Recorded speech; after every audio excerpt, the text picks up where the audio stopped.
అసత్య ఆరోపణలు చేస్తే సహించేది లేదు. బన్నూరు రామలింగారెడ్డి.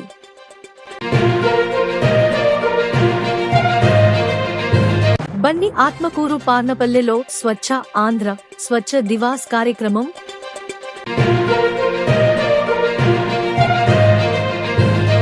తగ్గిన చికెన్ ధరలు, వెలవెలబోతున్న దుకాణాలు, బోరుమంటున్న వ్యాపారులు.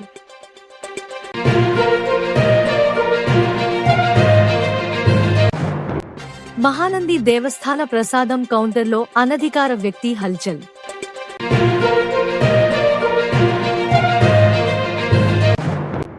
స్వచ్ఛ భారత్ స్వచ్ఛ దివస్ కార్యక్రమంలో పాల్గొన్న మంత్రివర్యులు ఎన్ఎండి ఫరూక్ గారు. ఆ తల్లికి ఏం కష్టమొచ్చిందో అరగంటకే పొలంలో వదిలి వెళ్లిన తల్లి.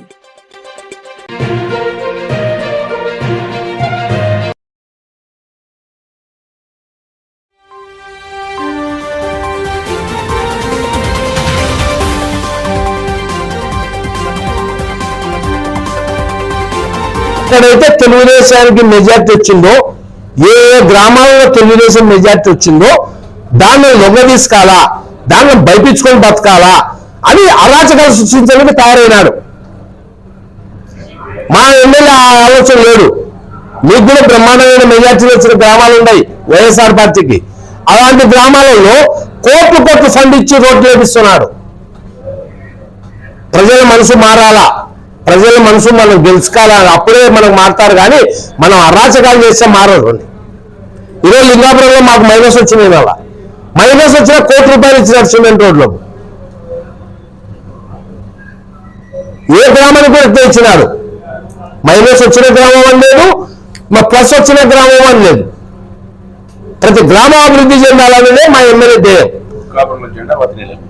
ముక్కాపురంలో తెలుగుదేశం జెండా మాత్రమే పోలీసులను పెట్టి ఈరోజు ఎట్లా మెజార్టీ వచ్చిందని మానమే మంచి నిలబడకూడదు. అయిందా? 350 మెజార్టీ వస్తుంది. ప్రజలు నీ పాలన తెచ్చుకున్నారు. నువ్వు గడ్డి మరిపినికి 4 ఏళ్ళు పట్టింది, 4 కోట్లు ఖర్చు పెట్టి దాంట్లో ₹200 అయితే గడ్డి మొచ్చది, కట్ట 300. దాన్ని 4 కోట్లు ఖర్చు పెట్టి దాంట్లో 50 ఏళ్ళ పాత కడ్డి వచ్చి పెట్టినవి కంచెకని. దానిలో పెయింటింగ్ లేదు, రంగు లేదు, అద్వాలు అయిపోతున్నాయా? నిన్నేమో వద్దనేమో పని చేయకుండా సెక్రటరీ రా, ఏ సహకారం కావాలో మేము కూడా చేస్తాం కావాలంటే. మానవులు ఎందుకంతా హీనంగా దేవుని మీద అన్యాయం చేస్తావు? ఎప్పుడు బాగుపడవు దేవుని మీద అన్యాయం చేసినది. కాబట్టి మేము నీకన్నా చిన్నోళ్ళము, మంచి పద్ధతి కాదు మా మీద నిండా మోయడము. నువ్వు ఏదన్నా ఉంటే కరెక్ట్గా మాట్లాడు. తప్పు చేసినప్పుడు మాట్లాడి ఒప్పుకుంటాం, తలకాయించుకుంటాం. పొరపాటున చేస్తే మాకు తెలియకుండా కూడా మా ఫాలోవర్స్ కూడా ఎవడన్నా పొరపాటు చేసినా కానీ ఆ తప్పును మేము భరించాల్సిందే. ఆ తప్పు చేయకుండానే మా నాయకుడు తిడుతున్నాడు. ఎవరే కానీ గ్రామాల్లో రెచ్చగొట్టే మాటలు కానీ రెచ్చగొట్టే శాస్త్రాలు కానీ చేయొద్దని ఎక్కడ ఏం లేవు మాకు తెలిసి. మీ వాడు నిన్న చేసినాడని చెప్పి, వాడు మందానికి పోయినాడని చెప్పి, వాడు కొద్ది వాడు రాత్రి మంది ముట్టుల కాడ మాట్లాడుకునే గలాంతకు రాత్రి 8 పోయి కొట్లాడినాడు, కొట్టాడు. అదొక కుర్చీని కూడా చూడలేదు. వాళ్ళు కత్తితో కొలిసినాడు వాడే.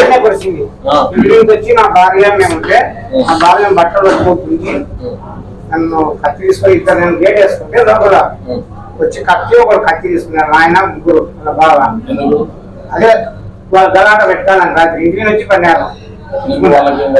అది ఈరియా కాడ నేను లేను, మా అబ్బాయి ఉన్నాడు. ఈరియా వాళ్ళకు 50 మూటలు కావాలని వాళ్ళు అడుగుతుంటే మా అబ్బాయి పాస్బుక్ 3 లక్షలు ప్రజలల్లో నిలబడుకున్నారు. బీదా అందరికి ముట్టాలని అంటే వాళ్ళ బావ అబ్బాయి వచ్చి నువ్వు ఎవరో మాకు తెలియదుగా, మాకు ఎన్ని కావాలంటే అన్ని కావాలా, కానీ సచివాలయం ఆ బావ ఇది సచివాలయం, మాకు 8 మూటలు కావాలంటే 3 మూటలు కావాలి మాకు.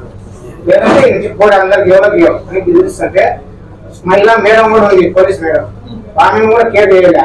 మా అబ్బాయి పోయి ఎందుకు ఇచ్చాను పాస్బుక్ 3 ఇచ్చానంటే మా అబ్బాయి ఇంత కట్టే తీసుకొని పైకి ఎత్తినారు. అందరూ కలిసి ఇప్పించినారు. ఎవరో మేము అక్కడ అయిపోయింది రాత్రి.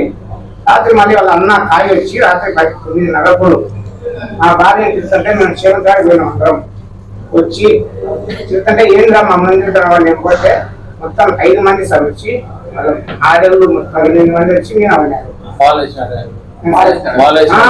ఏం మాలేసుకుని ఏం లాభం లేదు సార్, ఏం లాభం లేదు. అబద్ధము బ్రాహ్మణు అబ్బాయి మాలేసుకున్నారు. నాకు ఇద్దరు మనవాళ్ళు మనవరాలు ఉన్నారు, చిన్న పిల్లలు.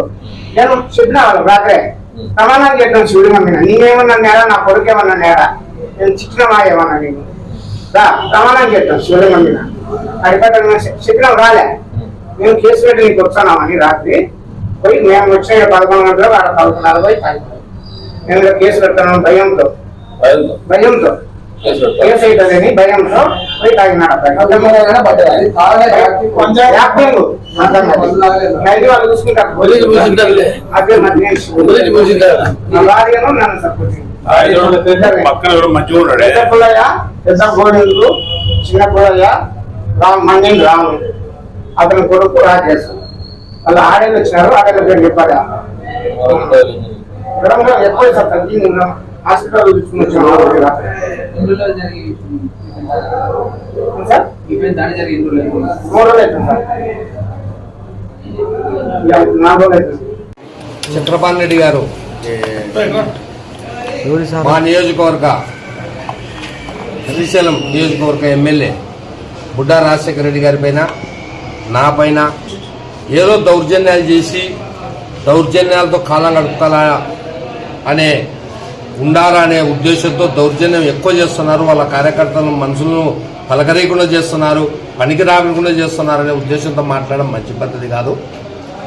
మేమైతే అట్లాంటి పనులు ఎప్పుడూ చేయలేదు ఈ 7 ఏళ్ల నుంచి. మళ్ళీ భవిష్యత్తులో 5 ఏళ్ళు కూడా చేయబోము కూడక. ఎక్కడైనా కానీ మా ధ్యేయం ఒకటే, మా ఎమ్మెల్యే గారి ధ్యేయం ఒకటే, అభివృద్ధి చేయాలా, నియోజకవర్గాన్ని అభివృద్ధి చేయాలా, రైతుకు 2 కార్లకు నీళ్లు ఇవ్వాలా. దానికి ఏ విధంగా మనం ఫౌండేషన్ చేసుకొని ఈ కూటమి ప్రభుత్వంలో మా చంద్రబాబు సీఎం గారి నుంచి నిధులు రాబట్టి అభివృద్ధి ఏ విధంగా చేయాలా, నీళ్ళని ఏ విధంగా పంచాలా, నీళ్ళని ఏ విధంగా కూడబెట్టి రైతులకు సాగునీరు ఇవ్వాలా అనే దాని మీద పనిచేస్తాం. కానీ ఈయన చక్రపాణి రెడ్డి ఆరోపించినట్టు ఆయన రాజకీయం అన్నట్టుగా దాన్ని ఆలోచన చేసుకుంటున్నాడు.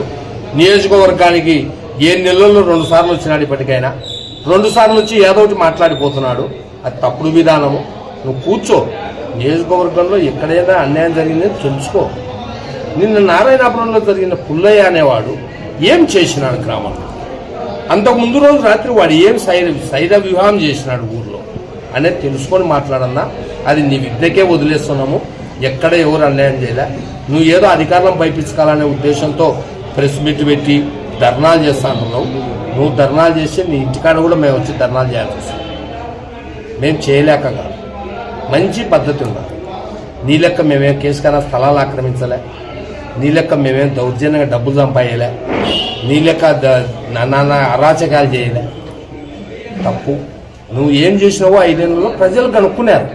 ప్రజలు నీ మీద విసుగు చెందే తెలుగుదేశం పార్టీ కూటమికి మద్దతు ఇచ్చినారు, గెలిచినారు. దాన్ని అర్థం చేసుకో. నువ్వు అంతకన్నా నీకు పెద్దవానిగా మేమేం చెప్పనీకి లేదు. నువ్వు అర్థం చేసుకొని బ్రహ్మాండంగా ఒక నీడ బుద్ధ చల్లడం మానుకో. నీ పని, నీ డెవలప్మెంట్, నీ కార్యకర్తలు ఏం కావాలో చేయి. మసీదుపురంలో కూడా నీ కార్యకర్తలు ఎంత అన్యాయం చేస్తున్నారు అనేది ఆలోచన చేయి. ఆ ఊరికి పోయి ఆ ఊరి లీడర్లను బిల్లంపుకో, లేకుంటే అధికారులను బిల్లంపుకో. అక్కడ ఏం జరుగుతుందో తెలుసుకొని మంచిగా మాట్లాడు. గ్రామాలలో పచ్చని గ్రామాల్లో అగ్గిపుల్లు గీయాకన్నా దయచేసి నీకు ఇది ఒక్కటే చెప్తాను.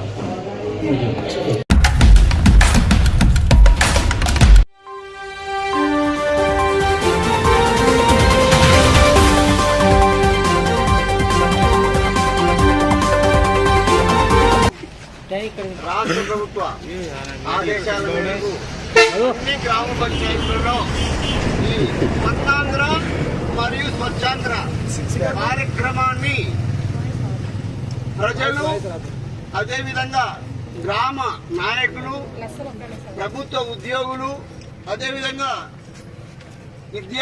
విద్యార్థులతో అందరము కలిసి అన్ని గ్రామ పంచాయతీలు కూడా ఈ స్వర్ణాంధ్ర మరియు స్వచ్ఛాంధ్ర కార్యక్రమం యొక్క ప్రాముఖ్యతను ప్రజలకు తెలియజేసి మన గ్రామ పంచాయతీని ఉత్తమ గ్రామ పంచాయతీగా, ముఖ్యంగా ఈ పారిశుద్ధ్యం కానీ, పరిశుభ్రత కానీ, పచ్చదనం కానీ, ఈ 3 అంశాలలో కుటుంబము, అదేవిధంగా ఊర్లో ఉన్న ప్రభుత్వ సంస్థలు, తర్వాత స్కూళ్ళు, అదేవిధంగా వీధులన్నీ కూడా చూడడానికి చక్కగా ఉండాలి.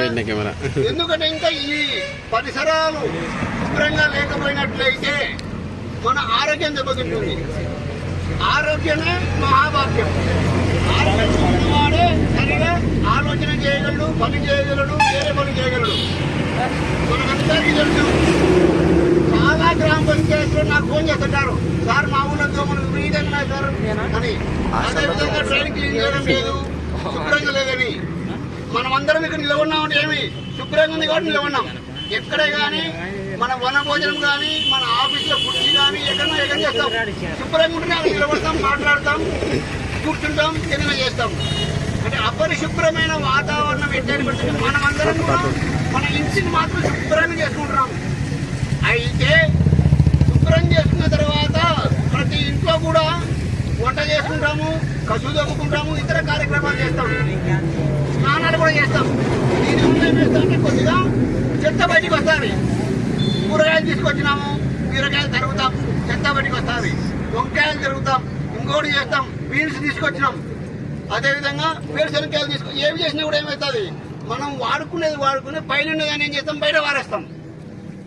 ఎక్కడ వారేస్తామంటే ఎదురుగా ఉండే కాలువలో వారేస్తాం. కాలువ ఏమంటే ఏదైనా సరే నీరు, ప్రవహించే నీరు ఆరోగ్యానికి హానికరం కాదు. ఏదైనా సరే మురికి, ఇప్పుడు మనం తాలాట్లో స్నానం చేసిన తర్వాత అయితే బయటికి పెడతాం, నీళ్లు ప్రవహిస్తుంటే ఏమవుతుంది, అది హానికరం కాదు. అట్లా ప్రవహించకుండా ఒక్క 6 రోజులు 7 రోజులు ఇంకా స్టాగ్నేటెడ్ అయితే ఇంకా ఏమవుతుంది, దాంట్లో దోమలు, మనం ఇంట్లో ఎక్కడ ఉంటాం, మనం ఇంట్లోనే పడుకుంటాం, బయట పడుకోలేము, దోమలు ఉన్నాయని. అట్లా దోమలకు ఆవాస కేంద్రాలు ఏమంటే మురుగు నీరుండే ప్రాంతాలు, అదేవిధంగా చెత్త కుప్పలు, పెంట కుప్పలు, మురికిగా ఉండే వల్ల ఏం చేస్తాయి, దోమలు, ఈగలు ఇవన్నీ అక్కడ నివాసం ఏర్పడుతుంటాయి. దానివల్ల ఏం చేస్తాయి, మనం ఆహారం తింటాం, పొద్దున్నే కాఫీ కానీ టీ కానీ తాగి ఉదయం మళ్ళీ ఇడ్లీ వేడిది, మధ్యాహ్నం భోజనము, రాత్రి బిర్యానీ తింటారు. అవి ఏం చేస్తాయి, దానిలో ఆహారం ఏమంటే మానవులను, జంతువులను పుట్టి రక్తం మిల్చుకుని అయితే వస్తూ ఉంటాయి.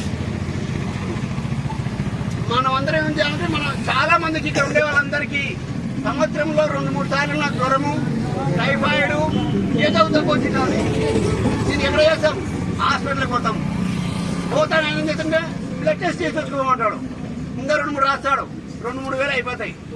మనకైతే పర్వాలేదు, చిన్న పిల్లలకు, ముసలి వాళ్ళకు వస్తే ఇంకా కొద్ది కష్టం ఉంటుంది. అంటే దాదాపు మనకు వచ్చే జబ్బులలో పెద్ద జబ్బులు, గుండె జబ్బులు కానీ, షుగర్, ఇవన్నీ కొన్ని పెద్ద జబ్బులు వంశపారంపర్యంగా వస్తుంటాయి. ఇవి మాత్రం కేవలము మనం తాగే నీళ్లు, ఉండే పరిశుభ్రత, దీని మీదనే ఈ జబ్బులన్నీ ఉంటాయి.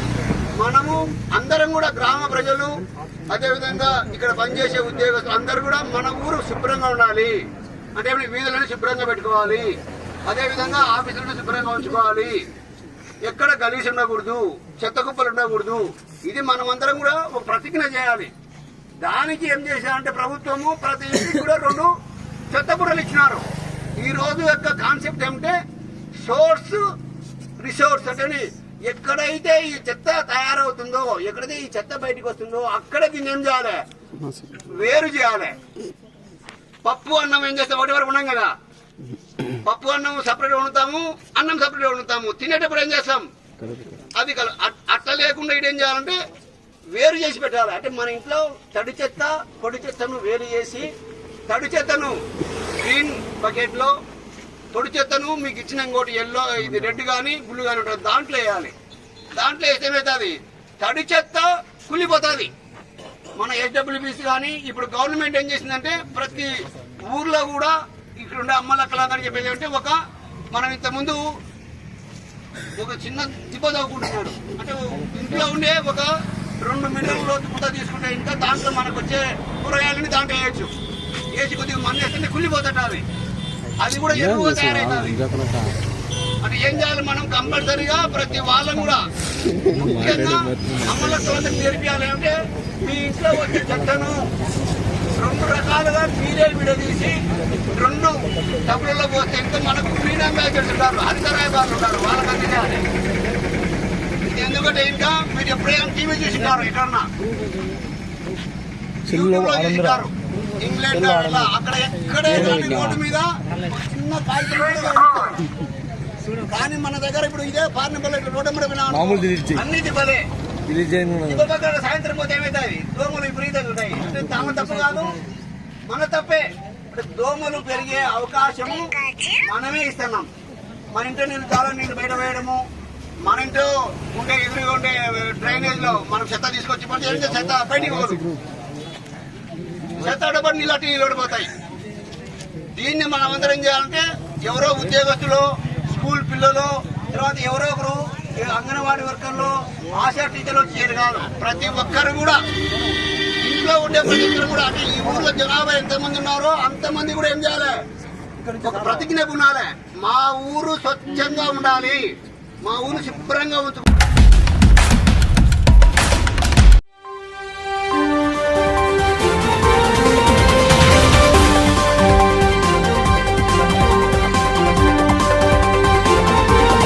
ఇటీవల కాలంలో బర్దు ప్రచారం జోరందుకుంది. గతంలో నిత్యం రెస్టారెంట్లు, చికెన్ స్టాల్స్, దుకాణాలు విక్రయాలతో కలకలలాడేవి.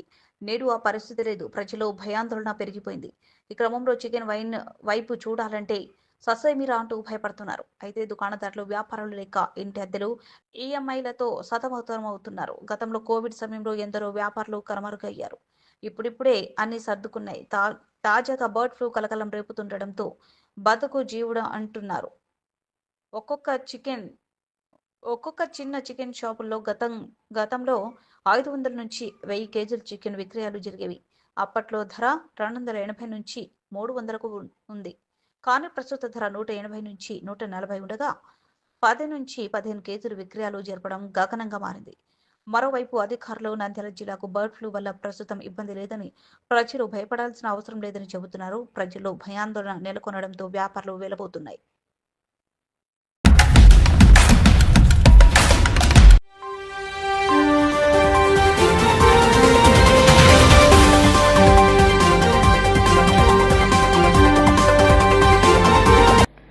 మహానంది క్షేత్రంలోని ప్రసాదాల పంపిణీ కౌంటర్ నందు అనధికారిక వ్యక్తి విధులు నిర్వహించడం పలు విమర్శలకు దారితీస్తోంది. మహానంది క్షేత్రంలో అధికారుల అవినీతి, అక్రమాలు ఒకవైపు తీవ్ర దుమారమే రేపుతున్నాయి. ఆలయ అధికారులు అక్రమాలకు నిలయంగా మారుతున్నట్లు బహిరంగ విమర్శలు వినిపిస్తున్నాయి. దేవస్థాన ప్రసాద కౌంటర్లో విధులు నిర్వహిస్తున్న జూనియర్ అసిస్టెంట్ అనురాధ 6 నెలల క్రితం బదిలీపై శ్రీశైలం నుండి మహానందికి రావడం జరిగింది. అనురాధ విధుల సమయంలో తన కుమారుణ్ణి ఏర్పాటు చేసి విధులకు దూరంగా ఉంది. ఉద్యోగిని స్థానంలో కుమారుడే విధులు నిర్వహిస్తున్నారు. అనంతపురం నుండి ఒక భక్తుడు 3 లడ్డూల కోసం 50 రూపాయలు చెల్లించగా మిగిలిన 5 రూపాయలు ఇవ్వాలని భక్తులు కోరారు. చిల్లర లేదంటూ మీరే చిల్లర తీసుకొని రావాలని లడ్డూ ప్రసాదాన్ని వెనక్కి తీసుకోవడంతో వాగ్వివాదం చోటు చేసుకున్నట్లు సమాచారం. దేవస్థాన అధికారులు అందుబాటులో లేకపోవడంతో సంఘటనను సోషల్ మీడియాలో పోస్టు చేసినట్లు సమాచారం. దేవస్థానంలో ఇన్ని అక్రమాలు జరుగుతున్నా అధికారులు పట్టించుకోకపోవడం వెనుక పలు అనుమానాలకు దారితీస్తోంది.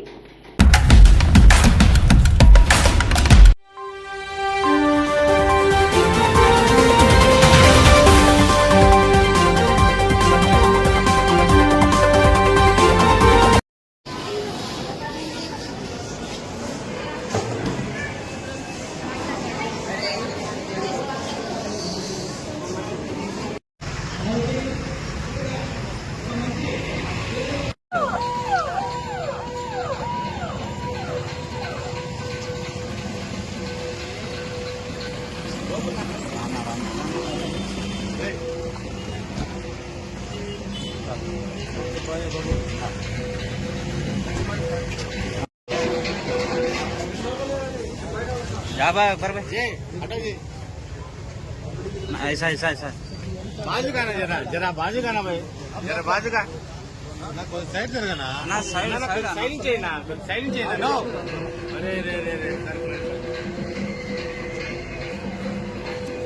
अकबर भाई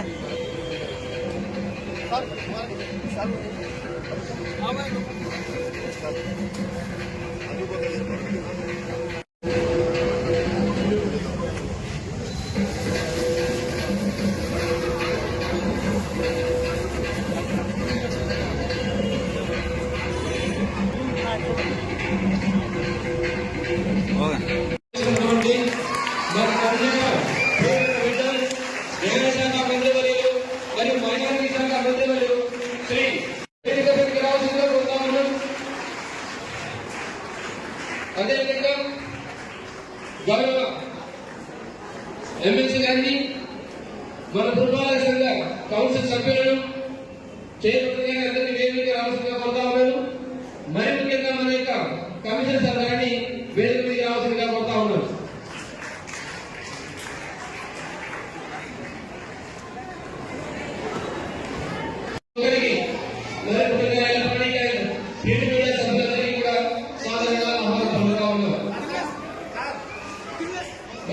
విద్యార్థులు గౌరవ గారిని సాధారణంగా సత్కరిస్తా ఉన్నారు.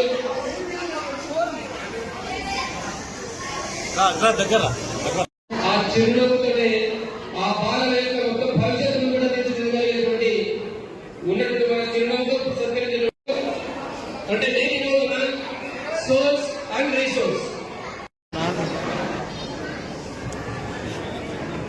ప్రధానంగా ఇళ్ల నుంచి రెసిడెన్షియల్ హౌస్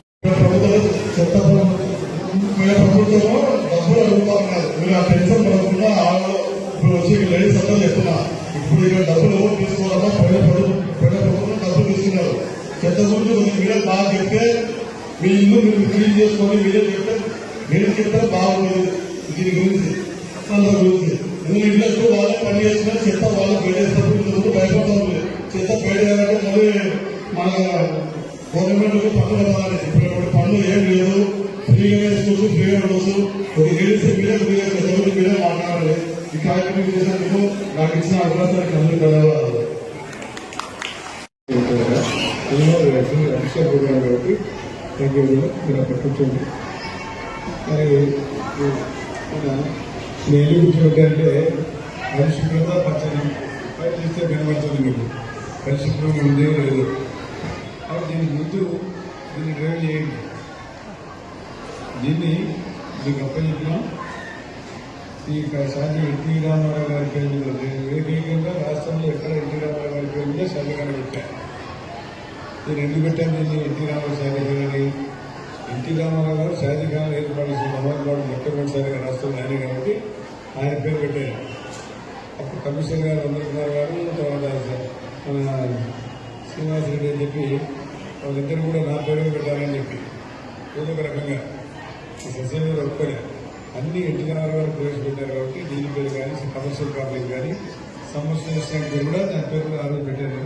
దాని కూడా ఎన్టీఆర్ స్థాయి పెట్టారు కాబట్టి ఆ పేరు చిరస్థాయి ఉండాలని కోరుకున్నాను. బట్ ఈరోజు మహిళలు వచ్చారు, చాలామంది స్కూల్ పిల్లలు వచ్చారు. మహిళలు ముగ్గురు మాట్లాడారు. చెప్పి ఆ ప్రాంతంలో ఇంకా రోడ్డు బయట తర్వాత అయింది కాబట్టి రోడ్డు బయట చాలా చెప్పారు. అయినా బాగా చూశారు. ఆ రకంగా ఈరోజు పరిశుభ్రత పచ్చదనాన్ని కాదు. పరిశుభ్రత ఉండడానికి కారణంలో మహిళలు చాలా మంది 9 లక్షల మహిళలు ఉన్నారు. చాలా మంది అక్కడ వచ్చినారు. నేను చాలా మంది గమనిస్తా ఉన్నా. మీరు వచ్చిన పని ఈ కార్యక్రమం భాగమైంది. కానీ అందరూ కూడా సెల్ ఫోన్లో మాట్లాడుతూ ఉన్నారు. సెల్ ఫోన్ల ద్వారా చాలా నష్టం కూడా ఉంది. నేను కలెక్టర్ గారు పోయినా 48,000 పిల్లలకు పట్టినట్టు వచ్చి కళ్ళకు అద్దాలు పెట్టే పరిస్థితి వచ్చింది. దాన్ని మీరు గమనించాలా. ఈ వయసులో మీరెప్పుడు కూడా కళ్ళద్దాలు పెట్టలే. పిల్లలు చిన్న పిల్లలు చదువుకున్న పిల్లలు ఎందుకు కళ్ళద్దాలు పెడుతున్నారు? 24 గంటల కళ్ళద్దాలు పడుకునేప్పుడు కూడా కళ్ళద్దాలు తీసి పడుకోవాలా? ఎందుకు వచ్చేది కారణం? అని పిల్లలు ఉద్యోగం చేసిన కానీ కోచ్ చేసే వరకు బోధించాలి. కసిబాబ గారు సంవత్సరం కూడా ఫోన్ చేయాలి, కోచ్ చేయాలి. ఈ పరిస్థితి రావడానికి కారణం మార్పు రావాల్సిన తెలియదు. నాకు కాదు, నేను ఇంతవరకు అర్థం పెట్టుకుని ఇక్కడ చదువుకోవడానికి వయసు కాబట్టి పెట్టుకుంటా. చిన్న పిల్లలు 5 సంవత్సరాలు 6 సంవత్సరాల పిల్లలు కూడా అర్థం పెట్టుకున్నారంటే దానికి కారణం మీరు వెతుకు చేస్తారు. తల్లికి అవకాశం ఉంది. మీరు పిల్లలు ఏడుస్తారు కాబట్టి మారం చేస్తారు కాబట్టి చదువు బాధ్యత తగ్గిపోయేది పెట్టారు. కానీ మగవాళ్ళు కూడా చాలా రావాలి. మేడం బయటలో కాకుండా ఇందులో వాళ్ళు కూడా పార్టిసిపేషన్ కావాలి. వాళ్ళకి మీకు అంతా బాధ్యత ఉంది. మీరు ఎప్పుడు చుట్టాలు అదేవిధంగా టీచర్ కూడా ట్రీట్మెంట్ చేసుకుంటారు. అన్ని రకాలు పెట్టుకున్నారు. ఇప్పుడు అన్ని సదుపాయాలు ఇచ్చారు. ప్రభుత్వం అన్ని సదుపాయాలు చెప్తారు. 45 సంవత్సరాల కిందట మేము ఏ రకాలు ఉన్నాము. ఇంట్లో ఇస్లాం ఉన్నాడు, కొంచెం వయసు వచ్చినాడు, డబ్బు చూస్తే కాకపోతే మర్చిపోయింది. ఎవరికైనా కొడుకు వీళ్ళకి ఉన్నాయి. అయినా కానీ 6 చేయడం నేను 50 కూడా కదా. పరిసరాల పరిశుభ్రత కొరకు ప్రతిరోజు కొంత ఈ రోజు పరిశుభ్రత గురించి నేను వేసిన ఈ 15 రోజులు ముందుకు వచ్చాక గ్రూప్ ఫోటో తీసుకుని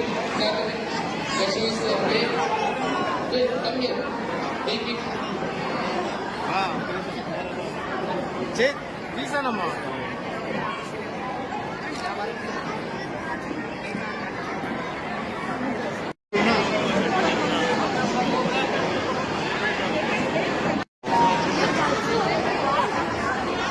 పిల్లలంటే ఇంత ప్రేమను చూపించుకోవచ్చు.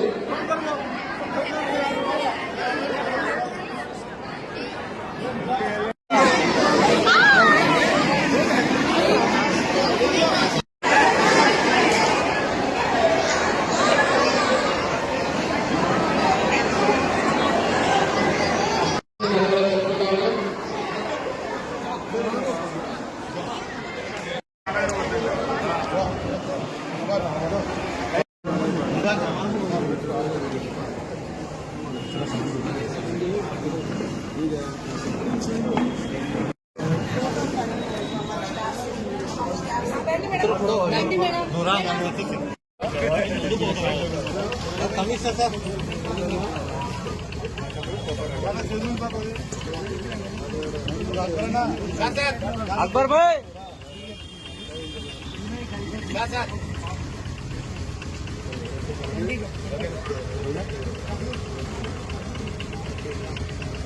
हो गया ना.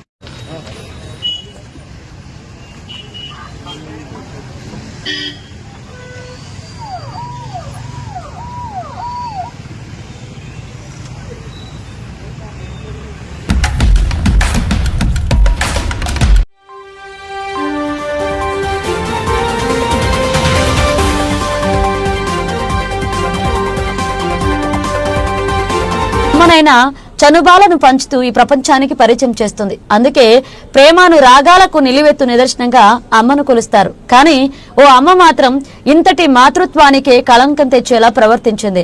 నవమోసాలు మోసిన బిడ్డను పేగు తెంచుకుని పుట్టిన తన బిడ్డను పురిట్లోనే వదిలేసింది. వెచ్చనైన అమ్మ పొత్తిళ్లలో ఉండాల్సిన నవజాత శిశువును పొలాలకే పరిమితం చేసింది.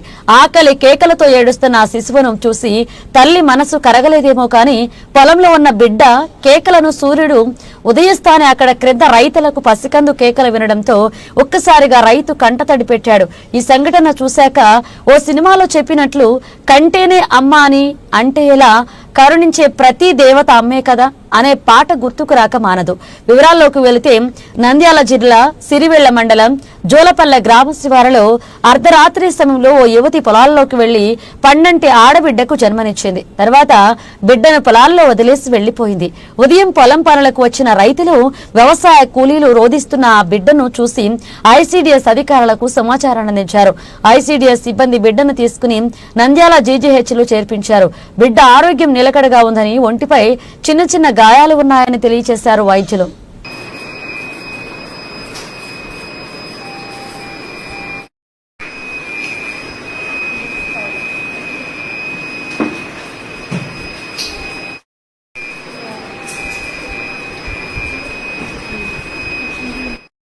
ఎవరు తెచ్చారు మన పాపని?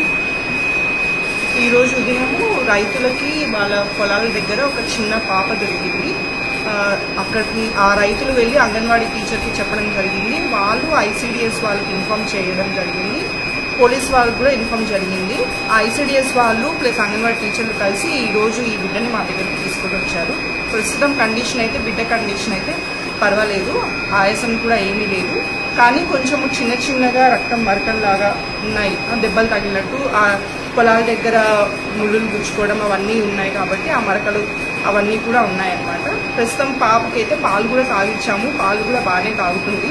ప్రస్తుతానికి అబ్జర్వేషన్లో పెట్టాము. ఎన్ని రోజులు డెలివరీ ఉంటుంది? ఒక రోజు అయింది. ఈ రోజు ఉదయం కానీ నిన్న రాత్రి కానీ అలా జరిగిండొచ్చు. ఇది ఇంకా కొంచెం కోలుకున్నాక ICDS టీం వాళ్ళకి అప్పచెప్తాము. Thank you. Good day madam. Tejas.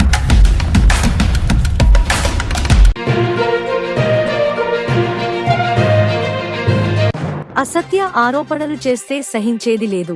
Bannur Ramalinga Reddy.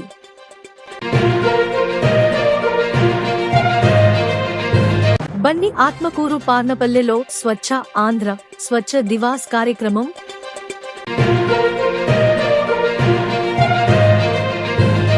తగ్గిన చికెన్ ధరలు వెలవెలబోతున్న దుకాణాలు, బోరుమంటున్న వ్యాపారులు.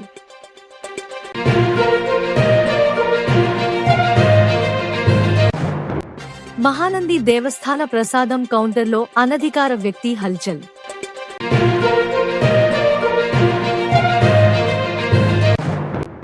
స్వచ్ఛ భారత్ స్వచ్ఛ దివస్ కార్యక్రమంలో పాల్గొన్న మంత్రివర్యులు NMD ఫరూక్ గారు. ఆ తల్లికి ఏం కష్టమొచ్చిందో అరగంటకే పొలంలో వదిలి వెళ్లిన తల్లి.